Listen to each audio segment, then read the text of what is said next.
50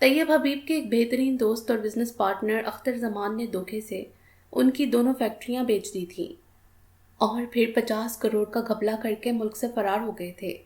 یہی وجہ تھی کہ ان دنوں طیب حبیب خاصے غم زدہ اور متفکر نظر آتے تھے۔ البتہ ہاشم کی سوچوں کے دھاگے کہیں اور ہی الجھے تھے۔ ہاشم پاک الیکٹران کمپنی میں انجینئر کے عہدے پر فائز تھا، مگر اس کی تنخواہ بس اتنی ہی مناسب تھی کہ وہ بمشکل اپنی بیوی اور اپنے 6 ماہ کے بیٹے کا خرچ اٹھا سکتا تھا، جبکہ وہ جو اب تک اس قدر آرام دہ آزائشوں کے ساتھ زندگی گزار رہا تھا، وہ سب اس کے بابا طیب حبیب کے سالوں کی محنت سے کمائی گئی دولت کی وجہ سے تھا، جو آج وہ لوگ اتنے بڑے اور خوبصورت بنگلے میں رہائش پذیر تھے۔ مگر اب حالات نے ایسا رخ پلٹا تھا کہ طیب حبیب کے پاس اب اس گھر کے علاوہ اور کچھ نہیں تھا۔ انہی لامتناہی سوچوں میں گم وہ کمرے سے باہر نکلتا چلا گیا۔ اس کے کمرے سے جانے کے بعد طیب حبیب نے کرب سے آنکھیں موند لیں۔ وہ ہاشم کو اس سب سے بے خبر رکھنا چاہتے تھے۔ وہ جانتے تھے کہ ان کی طرح ان کے بیٹے کو بھی دکھ ہوگا، مگر ایسی باتیں کب اور کہاں تک چھپتی ہیں۔ ہاشم کو بھی ان کے ایک ملازم سے ہی خبر مل گئی تھی، اور وہ اس بات پہ ان سے ہاسا ہوا بھی ہوا تھا کہ انہوں نے اسے اب تک لا علم کیوں رکھا تھا۔ ہاشم 12 سال کا تھا جب اس کی والدہ اس دنیا سے رخصت ہو گئی تھی، مگر طیب حبیب نے کبھی دوسری شادی نہیں کی۔ اپنی زندگی ہاشم کی دیکھ بھال اور اچھی تربیت میں وقف کر دی۔ انہوں نے اسے بے حد محبت اور اپنی بھرپور توجہ دی تھی۔ وہ اسے کبھی اپنی وجہ سے پریشان نہیں دیکھ سکتے تھے۔ آپ کی نا پپھو کی اکلوتی بیٹی ہے بابا جان، آپ کو اس کی منگنی میں ضرور جانا چاہیے۔ طیب حبیب کی چھوٹی بہن فاطمہ جو کہ حیدرآباد میں مقیم تھیں، 2 دن بعد ان کی اکلوتی بیٹی کی منگنی کی تقریب تھی، لہٰذا ہاشم اور اس کی بیوی مشال انہیں وہاں جانے کے لیے کہہ رہے تھے۔ ٹھیک ہے، میں چلا جاؤں گا، مگر تم لوگ بھی چلتے تو اچھا تھا، وہ نرمی سے مسکرا کر بولے، جبکہ مشال نے کنگھیوں سے ہاشم کو دیکھا تھا۔ وہ بابا جان، آج کل کام کا دباؤ بہت ہے، پھر ارمان بھی ابھی اتنا چھوٹا ہے، لہٰذا ہمارا شہر سے باہر جانا ذرا مشکل ہے۔ بات تو درست کی تم نے بیٹے، انہوں نے جیسے اس کی بات سے متفق ہوتے ہوئے کہا۔ فاطمہ کے بے حد اصرار پر طیب حبیب اپنی بھتیجی آبگینہ کی منگنی سے 1 دن قبل ہی حیدرآباد چلے گئے تھے، جبکہ یہاں مشال اپنے ترتیب کیے گئے لاحقہ عمل کے پورے ہونے پر مطمئن نظر آ رہی تھی۔ بابا جان تو چلے گئے ہاشم، اب اس گھر سے جلدی نکلنے کی تیاری کریں۔ جن لوگوں کو آپ نے یہ گھر بیچا ہے وہ کب تک شفٹ ہوں گے یہاں؟ وہ پرسکون انداز میں مسکراتے ہوئے پوچھ رہی تھی۔ آ جائیں گے وہ لوگ بھی 1-2 ہفتے تک، ہاشم نے مسکرانے کی کوشش کی۔ نہ جانے کیوں جب سے اس نے بابا کی لا علمی میں یہ گھر بیچ کر یہاں سے جانے کا فیصلہ کیا تھا، اسے ایک عجیب سی بے چینی نے آن گھیرا تھا، مگر پھر مشال کی کہی گئی باتیں اس کی سماعت سے ٹکرائی تھیں۔ بابا جان نے ساری زندگی اتنی دولت کمائی ہے، جتنا بھی نقصان ہوا ہو، محض یہ گھر ہی ان کا آخری سرمایہ تو نہیں ہوگا نا؟ ہو سکتا ہے اور بھی بہت کچھ ہو جو انہوں نے سنبھال کر رکھا ہو۔ اور یہی وہ لمحہ تھا جب ہاشم نے اپنے اندر سر اٹھاتی ندامت کو محسوس نہ کرتے ہوئے اس گھر سے جانے کا فیصلہ کر لیا تھا۔ اب وہ بس اپنی فیملی کا ہی خرچہ بمشکل اٹھا سکتا تھا۔ اس پل اسے محض اپنی اور اپنی فیملی کے مستقبل کی فکر تھی، جس میں اب صرف اس کی بیوی اور بیٹا شامل تھے۔ آپ اداس مت ہوں، بابا کے آنے کے بعد ہم انہیں ساری حقیقت بتا دیں گے کہ یہ فیصلہ ہم نے ہمارے بیٹے کے اچھے مستقبل کے لیے کیا تھا۔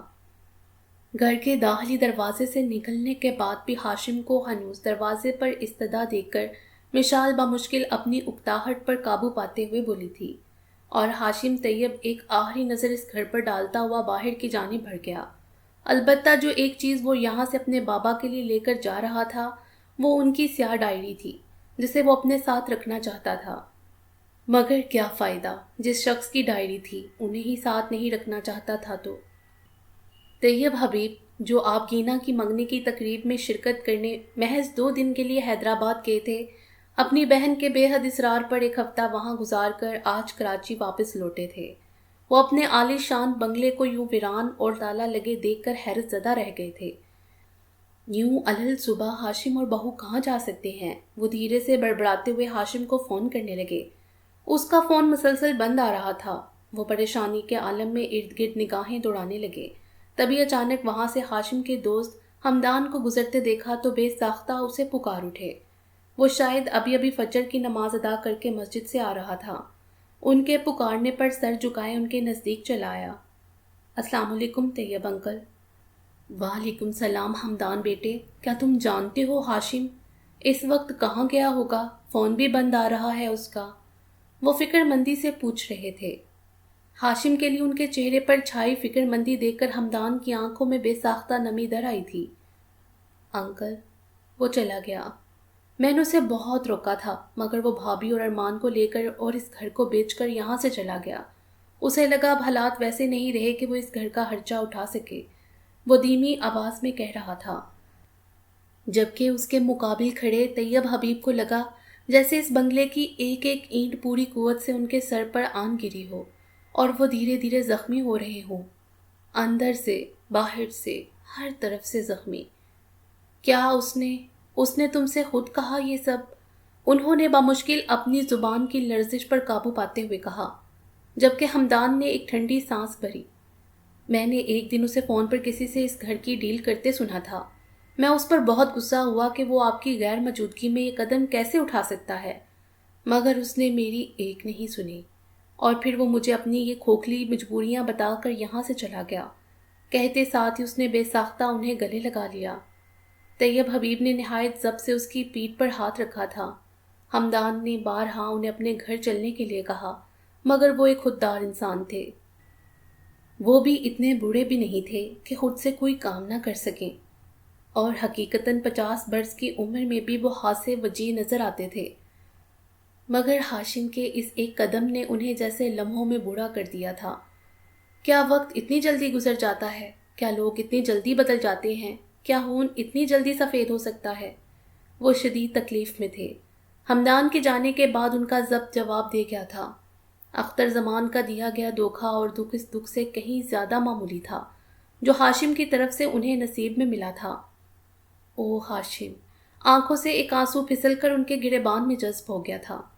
وہ تھکے ماندے قدموں سے چلتے ہوئے نہ جانے کب سے اس شہر کی خاک چھان رہے تھے۔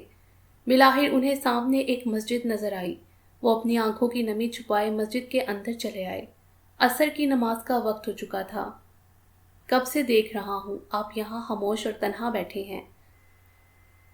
نماز ادا کرنے کے بعد بھی انہیں تا دیر تنہا مسجد میں بیٹھے دیکھ کر امام صاحب نے ان سے پوچھا، جب انسان دنیا میں تنہا ہو تو ہر جگہ تنہا ہی نظر آتا ہے۔ وہ اداسی سے مسکرائے تھے۔ امام صاحب نے باغور ان کا چہرہ دیکھا جو کہ بہت روشن اور پر نور تھا، اور ان کی یہی بات انہیں طیب حبیب کی جانب متوجہ کر گئی تھی۔ آپ ایسا کیوں سوچ رہے ہیں کہ آپ تنہا ہیں؟ اگر ایک اچھا انسان اس دنیا میں تنہا ہوتا ہے تو اس کے ساتھ صرف اللہ ہوتا ہے، اور اگر جو وہ کسی انسان کو آپ سے دور کر کے آپ کو تنہا کرتا ہے تو یوں ہی نہیں کرتا، وہ بلا شبہ آپ کو اس سے بہتر سے نواز دیتا ہے۔ امام صاحب مسکراتے ہوئے کہہ رہے تھے۔ مگر کیا ان کی زندگی میں ان کے بیٹے کا بھی بھلا کوئی نعم البدل ہو سکتا تھا؟ طیب حبیب نے مایوسی سے سر جھٹکا۔ پھر امام صاحب کے پوچھنے پر انہوں نے مختصر لفظوں میں انہیں اپنی تنہائی کی وجہ بتائی۔ البتہ ہاشم کی زیادتی کو وہ چھپا گئے تھے۔ انہوں نے اپنے گزرے حالات کا ذکر کچھ اس طرح کیا کہ امام صاحب ان کے بیٹے کو غلط نہ سمجھیں۔ وہ مسجد میں بیٹھ کر جھوٹ نہیں بول سکتے تھے، مگر مکمل سچ بھی نہیں کہہ سکتے تھے۔ انہیں اب بھی ہاشم کی فکر تھی۔ امام صاحب نے طیب صاحب کو مسجد کے نزدیک ہی واقع اپنے گھر کی پہلی منزل پر بنے ایک واحد چھوٹے سے کمرے میں رہنے کی جگہ دے دی تھی۔ دوسری منزل پہ امام صاحب خود اپنی بیوی کے ساتھ رہتے تھے، جبکہ پہلی منزل پر انہوں نے ایک چھوٹا سا مدرسہ بھی بنا رکھا تھا جہاں وہ بچوں کو قرآن کی تعلیم دیا کرتے تھے۔ فی الحال طیب حبیب کے لیے یہی کافی تھا۔ وقتی طور پر ہی صحیح انہیں رہنے کا ٹھکانہ میسر آ گیا تھا۔ وہ اپنے رب کے شکر گزار تھے۔ امام صاحب کے یوں بنا کسی معاوضے کے انہیں اپنے یہاں رکھنے پر طیب حبیب نے ان سے مدرسے کے بچوں کو پڑھانے کی درخواست کی تھی، جس پر امام صاحب نے خوش دلی سے کہا تھا، اس سے زیادہ خوشی کی بات اور کیا ہوگی طیب، جبکہ وہ مطمئن انداز میں گہری سانس لے کر رہ گئے۔ مدرسے کے بچوں کو پڑھانے کے بعد انہوں نے قرآن کی تلاوت کے لیے جیسے ہی قرآن پاک کھولا، سامنے قرآن کے صفحے پر جس آیت پر ان کی پہلی نظر پڑی وہ بے ساختہ ان کی آنکھیں نم کر گئی۔ اور جان رکھو کہ تمہارا مال اور اولاد بڑی آزمائش ہے، اور یہ کہ اللہ کے پاس نیکیوں کا بڑا ثواب ہے۔ سورۃ انفال۔ مگر میں اس قابل کہاں ہوں میرے اللہ، میں تو محض تیرا ایک حقیر سا بندہ ہوں۔ وہ سجدے میں سر رکھ کر بے اختیار رو دیے تھے۔ پھر وقت کے ساتھ ساتھ ان کی نمازیں اور سجدے طویل ہوتے گئے۔ ایسا نہیں تھا کہ وہ پہلے نماز یا قرآن نہیں پڑھتے تھے، وہ تب بھی نماز اور قرآن کے اتنے ہی پابند تھے جب ان کے پاس زندگی کی ہر آزائش موجود تھی، اور اب بھی جب ان کی زندگی ویسی نہیں تھی۔ مگر آج اللہ نے قرآن کے ذریعے انہیں ان کا اعتماد اور امید واپس لوٹائی تھی۔ وہ ایک بار پھر پر امید تھے اپنے ہر سفر کے آنے والے کل کے لیے۔ اس دن وہ مغرب کی نماز کے بعد مسجد میں ستون سے ٹیک لگائے بیٹھے تھے جب ایک مانوس آواز پر انہوں نے سر اٹھا کر دیکھا۔ ارے فضل صاحب، آپ! ان کے چہرے پر دھیمی سی مسکراہٹ تھی، اور ان کے فضل صاحب کہنے پر فضل دین کی آنکھوں میں نمی سی ابھری، پھر وہ ہولے سے مسکرا دیے۔ فضل دین ایک قدرے غریب اور بوڑھے انسان تھے، انہیں آج تک کسی نے اتنی عزت سے صاحب نہیں کہا تھا، تبھی شاید اس قدر عزت و احترام پر وہ آبدیدہ ہو گئے تھے۔ وہ بھی روزانہ اسی مسجد میں نماز ادا کرنے آیا کرتے تھے۔ طیب حبیب کی اکثر ان سے ملاقات ہوتی رہتی تھی۔ طیب صاحب، میں نے آپ کو امام صاحب سے بات کرتے سنا تھا کہ آپ کے پاس کوئی روزگار نہیں ہے۔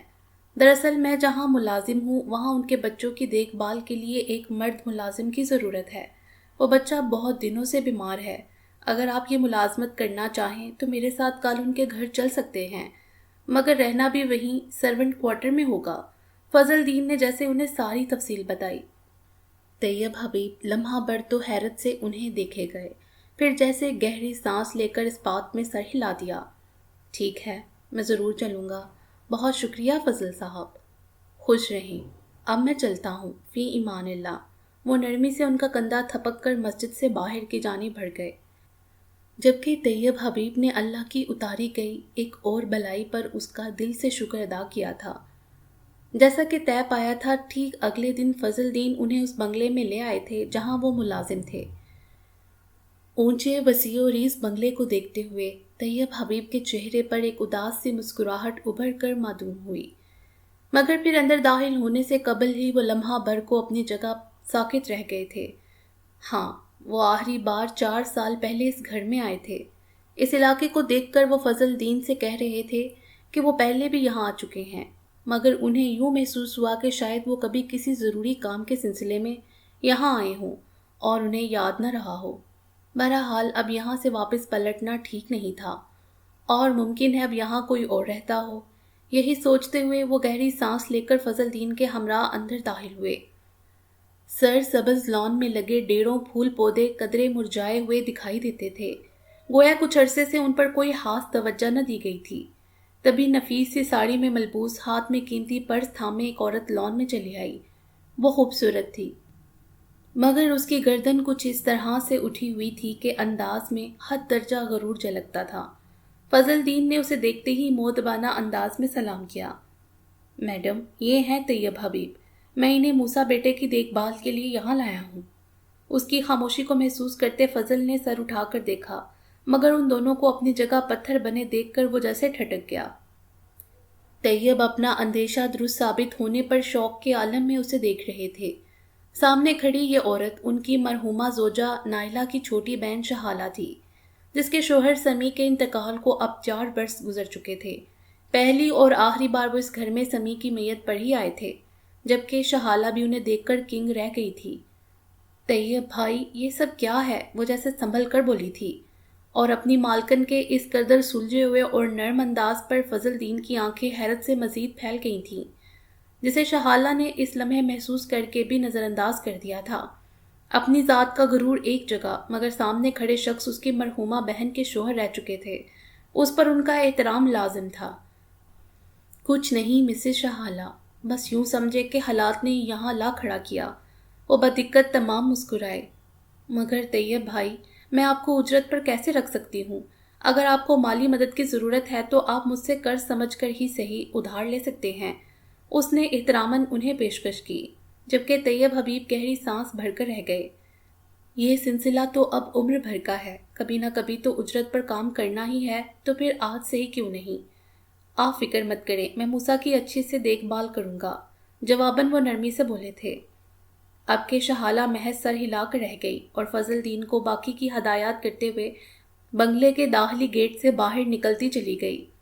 طیب حبیب نے فضل دین کی آنکھوں میں چھپی حیرت کو بھانپتے ہوئے انہیں مختصر اپنا اور شہالہ کا رشتہ بتایا تھا، جس پر فضل نے مطمئن انداز میں مسکراتے ہوئے دھیرے سے سر ہلا دیا۔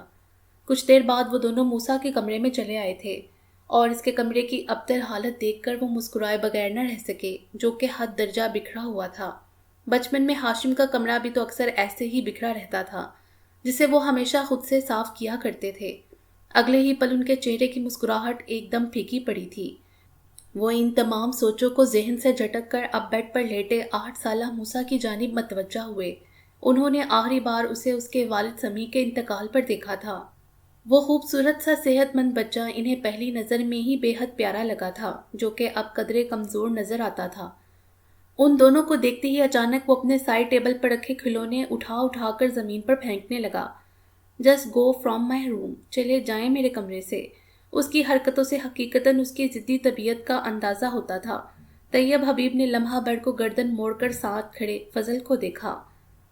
طیب صاحب، دراصل کچھ دنوں بعد ہی شہالہ میڈم دوسری شادی کر رہی ہیں، کیونکہ سمیع صاحب کی وفات کے کچھ عرصے بعد سے ہی سارا بزنس شہالہ میڈم سنبھالتی تھیں، تو وہیں انہیں سمیع صاحب کے ایک بزنس پارٹنر نے شادی کی پیشکش کی تھی، جبکہ اپنی کم عمری کے باعث وہ راضی ہو گئیں، اور جب سے یہ بات موسیٰ بیٹے کو معلوم ہوئی ہے، یہ بیمار رہنے لگا ہے، بخار کم ہونے کا نام نہیں لیتا۔ کچھ شہالہ میڈم بھی بزنس کے باعث اس کی جانب سے لاپرواہ ہو گئی ہیں، لہٰذا چڑچڑا پن اس کی طبیعت کا حصہ بن گیا ہے۔ فضل دین دھیمی آواز میں سرگوشی کی صورت کہنے لگے۔ یہ سب سن کر طیب حبیب محض تعصب سے سر ہلا کر رہ گئے۔ انہیں شاید شہالہ سے اس قسم کی امید نہیں تھی۔ کیا نام ہے آپ کا؟ وہ نرمی سے اس کے سامنے رکھی کرسی پر بیٹھتے ہوئے پوچھ رہے تھے۔ موسیٰ، اسپاٹ انداز میں جواب آیا۔ آپ یہ بستر سے کیوں لگ گئے ہیں، جبکہ آپ کے جتنے بچوں کو تو ہر کام میں شیر کی طرح پھرتی دکھانی چاہیے، وہ مسکرا کر کہہ رہے تھے۔ ایک دم موسیٰ نے اپنی سرمئی آنکھیں اٹھا کر انہیں دیکھا، جن کے چہرے پر اس کے لیے نرمی اور شفقت کا تاثر تھا۔ اس معاملے میں اس کی حس یقیناً عام بچوں سے تیز تھی۔ وہ لوگوں کے چہروں پر اپنے لیے آئے تاثر کو فوراً پہچان لیتا تھا، جیسا کہ اکثر اس کی اپنی ماں اور گھر کے باقی ملازم اس کی ضدی طبیعت کی وجہ سے اب اس کے کمرے میں ہی نہیں آتے تھے، اور اگر آتے بھی تو ضد چھوڑ کر چلے جاتے، مگر کبھی کوئی اس سے محبت اور نرمی سے پیش نہیں آتا تھا۔ موسیٰ بیٹے، یہ آپ کے خالو ہیں۔ فضل بابا نے آگے بڑھ کر اس کا کمبل درست کرتے ہوئے گویا اس کو ایک نئے رشتے سے تعارف کروایا، جبکہ طیب حبیب حیرت سے انہیں دیکھ رہے تھے، پھر جیسے دھیرے سے مسکرائے۔ وہ سمجھ چکے تھے کہ فضل نے موسیٰ سے ان کا تعارف ایک رشتے کی حیثیت سے کیوں کروایا تھا، کیونکہ سامنے بیٹھا وہ بچہ جسے شاید زندگی میں کبھی ٹھیک سے اپنے والدین کی توجہ نہیں ملی تھی۔ وہ 4 سال کا تھا جب والد کا انتقال ہو گیا، تو والدہ بزنس سنبھالنے میں مصروف ہو گئیں، اور اب جب کہ اس کی ماں دوسری شادی کر رہی ہے تو یقیناً موسیٰ اسی بات سے خوفزدہ ہے کہ ستیلے باپ کا نہ جانے اس کے ساتھ کیسا سلوک ہوگا۔ انہوں نے ایک عمر گزاری تھی، وہ سمجھ چکے تھے کہ اس بچے کو حقیقتاً کسی ملازم کے اس کی دیکھ بھال کرنے کی نہیں بلکہ کسی اپنے کے محبت اور توجہ کی ضرورت تھی۔ خالو، موسیٰ نے اپنی بڑی بڑی سرمئی آنکھوں کو گول گھماتے ہوئے کہا۔ ہم ہیں آپ کے خالو، کہتے ساتھ ہی وہ دلچسپی سے اس کے چہرے کے تاثرات دیکھنے لگے۔ تو پھر میری خالہ کہاں ہے؟ کیونکہ ہر خالو کے ساتھ ایک خالہ ہوتی ہے، وہ پرجوش انداز میں بولا تھا۔ اس کے اس انداز پر طیب حبیب دھیرے سے ہنس پڑے، پھر جیسے اپنی شریک حیات کا سوچتے ان کے چہرے پر ایک اداس مسکراہٹ در آئی تھی۔ وہ اللہ کے پاس ہیں بچے، اسی ہی کی امانت تھیں، وہ بھی چلی گئی میرے بابا کی طرح، وہ سر جھکائے دھیمی آواز میں بولا۔ طیب حبیب کو اس کی آواز میں نمی سی محسوس ہوئی۔ انہوں نے بے ساختہ آگے بڑھ کر اسے گلے سے لگا لیا، اور جیسے عرصے بعد یوں کسی کی محبت ملنے پر موسیٰ پھوٹ پھوٹ کر رو دیا۔ آپ کو معلوم ہے ماما دوسری شادی کریں گی تو میرے دوسرے بابا آئیں گے، مگر پتہ نہیں وہ کیسے ہوں گے، میرے بابا جیسے تو نہیں ہوں گے۔ بہادر بچے ایسے نہیں روتے، انہوں نے اپنے ہاتھوں سے اس کے آنسو صاف کرتے ہوئے کہا۔ یہ آپ مجھے بہادر اور شیر کیوں بنانا چاہتے ہیں؟ اس نے سر اٹھا کر خفگی سے انہیں دیکھا۔ جبکہ وہ دھیرے سے مسکرا دیے، تاکہ تمہیں کبھی کوئی کمزور سمجھ کر ٹھوکر نہ لگا سکے بیٹا۔ پھر کچھ ہی دیر میں انہوں نے بالآخر اسے بہلا پھسلا کر سوپ پلا کر دوائیاں دے دی تھیں، جبکہ اب موسیٰ پرسکون نیند سو رہا تھا۔ وہ ایک محبت بڑی نظر سوئے ہوئے موسیٰ پر ڈال کر کمرے سے باہر نکل آئے اور دھیرے سے دروازہ بند کر دیا۔ انہیں اس گھر میں آئے اب ایک ہفتہ گزر چکا تھا۔ حسب توقع شہالہ ان سے کافی خوش تھیں، مگر شاہد وہ خوش نہیں تھے۔ شہالہ کا یوں روز وقت بے وقت باہر جانا اور پھر اس کی جانب سے موسیٰ کے لیے اس قدر لاپرواہی، انہیں ایک دم شاید دکھ اور تعصب نے آن گھیرا تھا۔ اگلے دن انہیں یہ معلوم ہوا کہ شہالہ نے شادی کر لی تھی، اور اب اس کی شادی کو ایک ہفتہ گزر چکا تھا، مگر اسے اگلی خبر مزید غم زدہ اور تکلیف دہ تھی۔ شہالہ نے ایک ہفتہ قبل جس ارسل نامی بندے سے شادی کی تھی، اسی دن سمی کی چھوڑی ہوئی دولت اور اپنی ساری جائیداد بھی اس کے نام کرتی تھی، جبکہ آج شہالہ اور ارسل کا ایک کار ایکسیڈنٹ میں انتقال ہو گیا تھا۔ یہ خبر انہیں شاید ڈسٹرب کر رہی تھی۔ انہیں موسیٰ کی فکر تھی۔ جو بھی تھا، آخر شہالہ اس کی ماں تھی، اور اب وہ معصوم بچہ تنہا کیسے رہے گا؟ اس ایک سوال نے ان کی سوچوں کے تمام در جیسے بند کر دیے تھے۔ شہالہ کی میت پر بہت کم لوگ موجود تھے، چنانچہ افسوس کرنے کے لیے آنے والے ان چند لوگوں کو طیب حبیب اور فضل دین بابا ہی دیکھ رہے تھے۔ مجھے تو موسیٰ بیٹے کی فکر ہے طیب صاحب، فضل دین مغموم لہجے میں بولے تھے۔ میں بھی اسی کے بارے میں سوچ رہا تھا، انہوں نے اپنی پیشانی کو مسلتے ہوئے قدرے فکر مندی سے کہا۔ طیب صاحب، آپ موسیٰ بیٹے کو اپنے ساتھ رکھ لیں، دیکھیں آپ خود بھی تنہا ہیں، اور پھر آپ تو اس کے رشتہ دار ہیں، بھلا آپ سے بہتر اس کی دیکھ بھال اور کون کر سکتا ہے؟ فضل دین نے نرمی سے کہتے انہیں سمجھانا چاہا۔ مگر میں کیسے؟ موسیٰ کو میں دے ہی کیا سکتا ہوں؟ وہ ہولے سے بڑبڑائے تھے، جبکہ فضل دین ان کی یہ سرگوشی سن چکے تھے۔ اللہ ہے نا آپ دونوں کا کارساز، مگر انسانوں کی اس دنیا میں آپ دونوں کا ایک دوسرے کے سوا اور کوئی نہیں ہے طیب صاحب۔ فضل دین کی بات پر وہ چونک کر انہیں دیکھنے لگے۔ یہ حقیقت تھی کہ ان کے علاوہ موسیٰ کا یہاں اور کوئی رشتہ دار نہیں تھا، اور پھر مرحومہ شہالہ اور مرحوم ارسل پر وہ محض افسوس ہی کر سکتے تھے، کیونکہ ارسل نے دولت کی محبت میں شہالہ سے شادی کی تھی، جبکہ شہالہ نے ارسل کی محبت میں اپنی تمام دولت اس کے نام کر دی تھی۔ مگر کیا ہاتھ آیا ان دونوں کے؟ بھلا اس دنیا میں مال اور انسان بھی عمر بھر کسی کا رہا ہے؟ انہوں نے نفی میں سر ہلاتے دکھ سے سوچا تھا۔ شہالہ کی وفات کے بعد موسیٰ نے رو رو کر اپنی آنکھیں سرخ کر لی تھیں۔ خون کے رشتوں سے انسان کی محبت فطری ہوتی ہے، پھر وہ تو اس کی اپنی ماں تھی۔ مگر پھر وقت گزرنے کے ساتھ طیب حبیب کی محبت اور توجہ سے وہ دھیرے دھیرے سنبھلنے لگا تھا۔ اس دن فضل دین کی باتوں پر غور کرنے کے بعد انہوں نے بالآخر بہت سوچ سمجھ کر یہ اہم فیصلہ کیا تھا کہ اب وہ موسیٰ کے ساتھ رہیں گے، اسے کبھی تنہا نہیں چھوڑیں گے، کیونکہ موسیٰ کو ان کی ضرورت تھی، اور شاید ان کا بھی اب اس بھری دنیا میں موسیٰ کے علاوہ کوئی اور نہیں تھا۔ انہوں نے نم آنکھیں سمیت سوتے ہوئے موسیٰ کی پیشانی چومی اور تھکے تھکے قدموں سے کمرے سے باہر نکل آئے۔ انہوں نے سوچ لیا تھا کہ موسیٰ کے بہترین مستقبل کے لیے انہیں اب جلد کوئی نوکری تلاش کرنی ہوگی، پھر وہ اپنی کمائی گئی دولت سے موسیٰ اور اپنے لیے کوئی ٹھکانہ دیکھیں گے، اور اس گھر کو موسیٰ کے لیے چھوڑ دیں گے۔ پھر جب وہ بڑا ہوگا اس کا فیصلہ وہ خود کرے گا، کیونکہ یہ گھر اس کی مرحومہ ماں کی واحد نشانی تھا جو وہ صرف اس کے لیے چھوڑ کر گئی تھی۔ بالآخر بہت جدوجہد کے بعد طیب حبیب کو ایک ریسٹورنٹ میں ویٹر کی جاب مل گئی تھی۔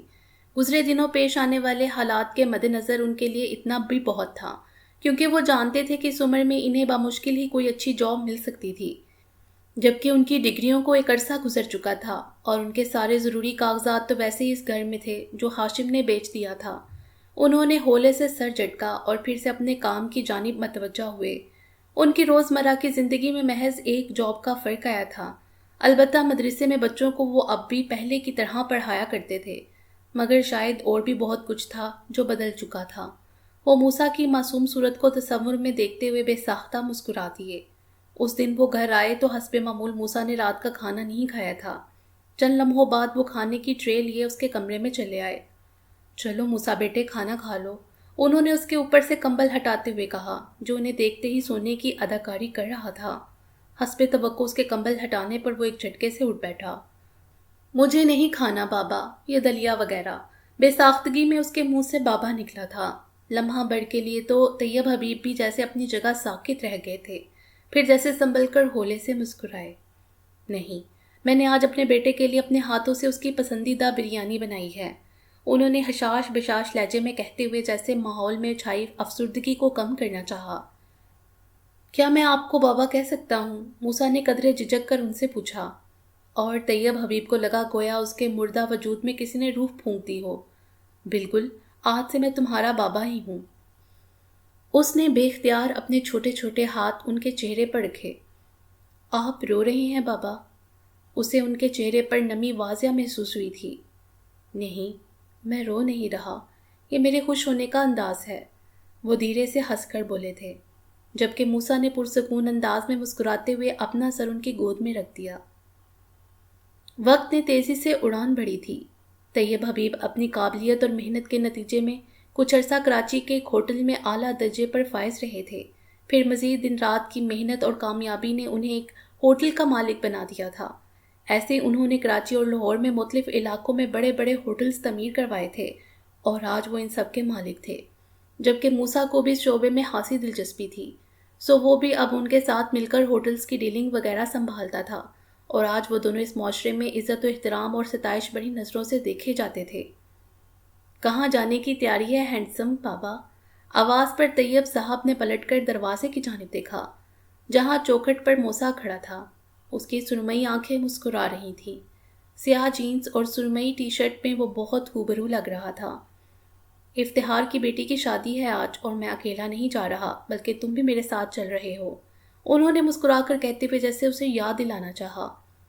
بابا، آپ جانتے ہیں کہ مجھے یہ شادی بیاہ جیسی تقریبات میں جانے میں کوئی دلچسپی نہیں ہے، وہ خفا نظروں سے انہیں دیکھتے ہوئے بولا۔ اپنی شادی میں تو جاؤ گے نا برخوردار؟ انہوں نے آبرو چکا کر سوالیہ نظروں سے اسے دیکھتے ہوئے پوچھا، جبکہ موسیٰ محض پہلو بدل کر رہ گیا۔ اوکے، چل رہا ہوں، مگر صرف آپ کے لیے، کہتے ساتھ ہی وہ تیار ہونے کے لیے اپنے کمرے کی جانب بڑھا تھا۔ طیب صاحب کو اپنے دوست افتخار صاحب کی بیٹی کی شادی میں موسیٰ کے لیے ایک لڑکی پسند آئی تھی۔ شکل و صورت سے وہ خوبصورت تھی، مگر بات چیت میں بھی وہ بہت مہذب اور سلیقہ مند لگتی تھی۔ اور پھر بات آگے بڑھنے پر عمل زریاب کی ملاقات موسیٰ سے ہوئی، اور یوں ان کی رضامندی سے 1 ماہ بعد ان دونوں کا نکاح ہو گیا تھا۔ موسیٰ نے بے اختیار سر اٹھا کر دیکھا، سامنے کا منظر دھندلانے لگا تھا۔ اچانک اس اپنے چہرے پر نمی سی محسوس ہوئی۔ شاید وہ رو رہا تھا۔ ہاں، وہ واقعی رو رہا تھا۔ سامنے بیٹھے فضل دین بابا کی آنکھوں میں بھی نمی تھی، مطلب وہ ماضی سے حال میں واپس لوٹ آئے تھے۔ طیب حبیب اس کے سگے باپ نہیں تھے، رشتے میں وہ اس کے خالو تھے، مگر یہ بھی وہ جانتا تھا کہ انہوں نے اسے سگے باپ جیسی ہی محبت دی تھی۔ وہ اب تک لا علم تھا تو صرف اس بات سے کہ انہوں نے اپنی زندگی میں تنہا اتنے دکھ، اتنی تکلیفیں برداشت کی تھیں۔ موسیٰ کو بے ساختہ اپنی آنکھوں میں چبھن سی محسوس ہوئی تھی۔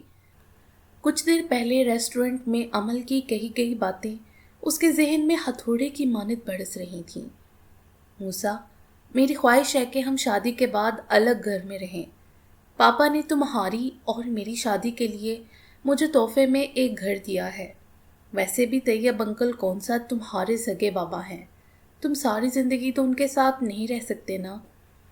اس میں مزید کچھ سننے کی ہمت نہیں تھی، سو وہ خاموشی سے اٹھ کر وہاں سے چلا آیا تھا، مگر اب موسیٰ نے عمل سے اس موضوع پر بات کرنے کا سوچ لیا تھا، اور اب کہ اس کا فیصلہ اٹل تھا۔ سنہری سپہر اب سرمئی شام میں ڈل رہی تھی جب وہ دھیرے دھیرے قدم اٹھاتے گھر میں داخل ہوا تھا۔ لاؤنج میں بیٹھے کسی کتاب کا مطالعہ کرتے طیب صاحب نے کسی کی موجودگی کو محسوس کرتے ہوئے نظریں اٹھا کر سامنے دیکھا۔ انہیں اپنی جانب متوجہ پا کر موسیٰ ہولے سے مسکرا دیا۔ اس کے چہرے پر تھکن صاف واضح تھی۔ کیا ہوا موسیٰ؟ کچھ پریشان لگ رہے ہو، اور تمہاری آنکھیں بھی سرخ ہو رہی ہیں۔ وہ باغور جانچتی نظروں سے اسے دیکھ رہے تھے۔ کچھ نہیں بابا، بس ذرا سر میں درد تھا، وہ ان کے مقابل صوفے پر بیٹھتے ہوئے قدرے دھیمے لہجے میں بولا تھا۔ سر میں درد تھا تو تم نے کوئی میڈیسن کیوں نہیں لی اور مجھے کیوں نہیں بتایا؟ وہ فکر مندی سے گویا ہوئے، جبکہ موسیٰ نظریں اٹھا کر چند لمحے خاموشی سے انہیں دیکھتا رہا۔ آپ نے مجھے کبھی بتایا کیوں نہیں اپنی زندگی کے بارے میں، ہاشم بھائی کے بارے میں؟ کیا وہ میرے کچھ نہیں لگتے تھے؟ اس کے چہرے پر اداس مسکراہٹ در آئی تھی۔ جبکہ طیب صاحب شوق کے عالم میں اسے دیکھ رہے تھے۔ وہ واقعی شوق تھے، بے یقین تھے۔ یہ بات ان کے لیے شاید حیران کن تھی کہ یہ سوال ان سے کوئی اور نہیں بلکہ موسیٰ کر رہا تھا، مگر پھر چند لمحوں میں ہی وہ اپنے تاثرات چھپا گئے۔ ساتھ ہی ایک شکوہ کناہ نگاہ اندر داخل ہوتے فضل بابا پر ڈالی تھی۔ فضل دین کے علاوہ بھلا ان کا رازدار اور کون تھا؟ کیا بتاتا بیٹا، جب بتانے کو کچھ تھا ہی نہیں۔ قدرے سنبھل کر وہ بدقت تمام مسکرائے، جبکہ موسیٰ نے ایک گہری سانس ہوا کے سپرد کی۔ وہ چاہ کر بھی انہیں یہ نہیں بتا پایا کہ وہ کل سے ہاشم کو ڈھونڈنے کی کوشش کر رہا تھا، مگر جب کوئی معلومات ہاتھ نہ آئی تو وہ تھک ہار کر واپس گھر لوٹ آیا تھا۔ مگر کیا اسے بابا کو یہ بتانا چاہیے؟ نہیں، وہ انہیں یہ بات بتا کر مزید دکھی نہیں کر سکتا تھا۔ اس نے بے ساختہ اپنی سوچ کی نفی کی۔ مگر بابا، ایک بار تو کہتے، کیوں آپ نے اپنے اندر اتنا دکھ چھپا کر رکھا؟ کیوں میرے لیے تنہا اتنی مشکلوں کا سامنا کیا؟ اگر یہی سب تمہارے سگے والد تمہارے لیے کرتے تو کیا تم ان سے بھی یہی سوال پوچھتے موسیٰ؟ وہ تھکاوٹ بڑے انداز میں مسکرائے تھے، البتہ ان کے چہرے پر تکلیف کے آثار نمایاں ہوئے تھے۔ نہیں بابا، میرا مطلب یہ ہرگز نہیں تھا۔ وہ آگے بڑھ کر ان کے گلے لگ گیا تھا۔ آپ کی ڈائری میں نے ایک بار وہ قول پڑھا تھا، رشتے خون کے نہیں احساس کے ہوتے ہیں۔ اگر احساس ہو تو اجنبی بھی اپنے ہو جاتے ہیں، اگر احساس نہ ہو تو اپنے بھی اجنبی ہو جاتے ہیں۔ طیب حبیب نے محبت سے اس کی پیٹھ تھپکی۔ ان کی آنکھوں میں تیزی سے سرخی پھیلی تھی، جسے وہ چھپانے کی کوشش کرنے لگے، جبکہ شدت جذبات سے موسیٰ کہہ رہا تھا، اس کی حقیقی مثال آپ ہیں بابا۔ آپ سے زیادہ میرے لیے کوئی اپنا نہیں۔ میں جانتا ہوں آپ سے زیادہ محبت مجھے کبھی کسی نے نہیں دی۔ میرے لیے میرے باپ، میرے بہترین دوست، سب کچھ آپ ہیں۔ اور طیب حبیب کو لگا جیسے انہیں ان کی زندگی کی تمام متاع مل گئی ہو۔ بے شک اللہ نے انہیں بہترین سے نوازا تھا، البتہ ان کا بیٹا ہاشم اب بھی ان کی دعاؤں میں شامل تھا۔ وہ ہمیشہ کی طرح آج بھی اس کے لیے صدقے دل سے دعا گو تھے۔ وہ گھر اتنا چھوٹا تھا کہ ایک کمرے سے اگر کوئی فرد آواز دیتا تو دوسرے کمرے میں بیٹھا شخص وہ آواز بآسانی سن سکتا تھا، جبکہ ہاشم کب سے آوازیں دے دے کر تھک چکا تھا، مگر اس کی بیوی اور بیٹے میں سے اب تک کوئی اسے جواب دینے نہیں آیا تھا۔ اس نے بے بسی سے سائڈ ٹیبل پر رکھے پانی سے بڑے جگ کو دیکھا۔ کیا مسئلہ ہے پاپا؟ کیوں اتنی آوازیں لگا رہے ہیں؟ 17 سالہ ارمان کمرے میں داخل ہوتے ہوئے قدرے اکتا کر بولا تھا، بیٹا مجھے پانی پینا ہے، مجھے پانی دے دو۔ ہاشم کی آواز بے حد دھیمی تھی۔ اس نے افسردگی سے اپنی ٹانگوں کی جانب دیکھا۔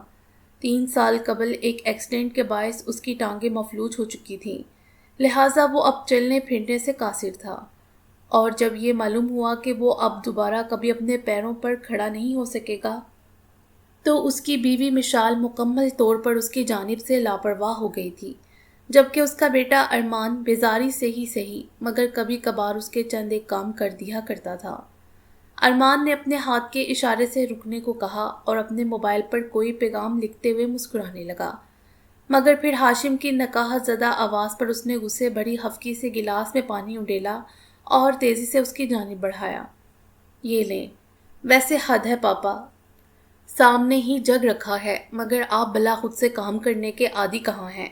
وہ طنزیہ انداز میں کہتے ہوئے کمرے سے باہر نکل گیا تھا، جبکہ ہاشم کے گلے میں کانٹے سے اگنے لگے۔ پانی کا گھونٹ اتارنا مشکل ہو گیا، آنکھوں میں بے ساختہ نمی در آئی۔ اس سے اچھا تو اس کا بیٹا تھا، کم از کم جو بھی تھا اس کے سامنے تو تھا، مگر ہاشم طیب کیا تھا؟ اپنے مخلص بے حد محبت کرنے والے باپ کو دھوکہ دینے والا ایک خود غرض بیٹا، جس نے ان کی لا علمی کا فائدہ اٹھا کر ان کا سب کچھ بیچ ڈالا۔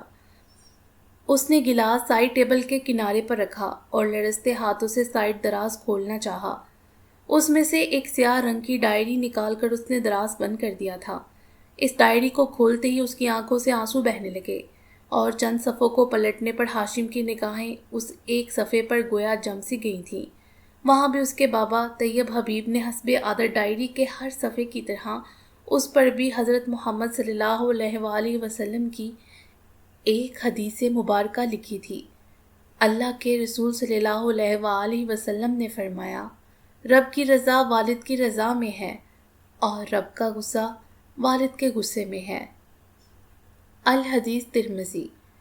اور ہاشم طیب کا ضبط بالآخر جواب دے گیا تھا۔ وہ کسی بچے کی طرح پھوٹ پھوٹ کر رو دیا۔ بابا، مجھے معاف کر دیں بابا۔ اس کی دل دہلا دینے والی چیخوں پر اس گھر کے در و دیوار لرز کر رہ گئے تھے، مگر اب یہاں اس کی پکار سننے والا کوئی نہیں تھا۔ شاید ہاشم طیب نے بہت دیر کر دی تھی، شاید بہت زیادہ۔ موسیٰ نے عمل کو فون کر کے باہر ملنے کا کہا تھا، لہٰذا کچھ ہی دیر میں وہ اس کے گھر کے باہر اپنی گاڑی میں بیٹھا اس کا منتظر تھا۔ اگلے ہی پل اسے سامنے سے عمل آتی دکھائی دی۔ گاڑی میں بیٹھتے ساتھ ہی اس کے چہرے پر ایک فاتحانہ مسکراہٹ در آئی تھی، گویا اسے یقین ہو کہ موسیٰ نے بالآخر اس کی خواہش کو قبول کر لیا ہے۔ کچھ دیر دونوں کے درمیان یوں ہی خاموشی چھائی رہی، پھر گاڑی ایک جھٹکے سے اس عالی شان ہوٹل کے سامنے رکی تھی۔ عمل نے گردن موڑ کر حیرت سے اسے دیکھا۔ کیا ہم یہاں ڈنر کریں گے؟ مگر یہ ہوٹل تو تمہارا۔ تبھی موسیٰ نے نہایت سرد انداز میں اس کی بات وہیں کاٹ دی۔ میرا نہیں، میرے بابا طیب حبیب مالک ہے اس ہوٹل کے۔ جبکہ وہ لمحہ بھر کو بنا پلکے جھپکائے خاموشی سے اسے دیکھے گئی۔ کیا کہا تھا تم نے کہ میں انہیں چھوڑ کر تمہارے ساتھ رہوں، کیونکہ وہ کون سا میرے سگے بابا ہیں؟ مگر آج میں تم سے پوچھتا ہوں مسز عمل، اگر جو وہ میرے سگے والد ہوتے تو میں کیسے یقین کر لوں کہ تب تمہاری یہ سوچ یا خواہش بدل جاتی؟ اور جواب میں وہ کچھ بول نہیں سکی۔ اب تک وہ سوچتی آئی تھی کہ وہ اپنے بابا کے کہنے پر یہ سب کر رہی تھی، مگر در حقیقت وہ خود بھی موسیٰ کے ساتھ ایک الگ گھر میں رہنا چاہتی تھی۔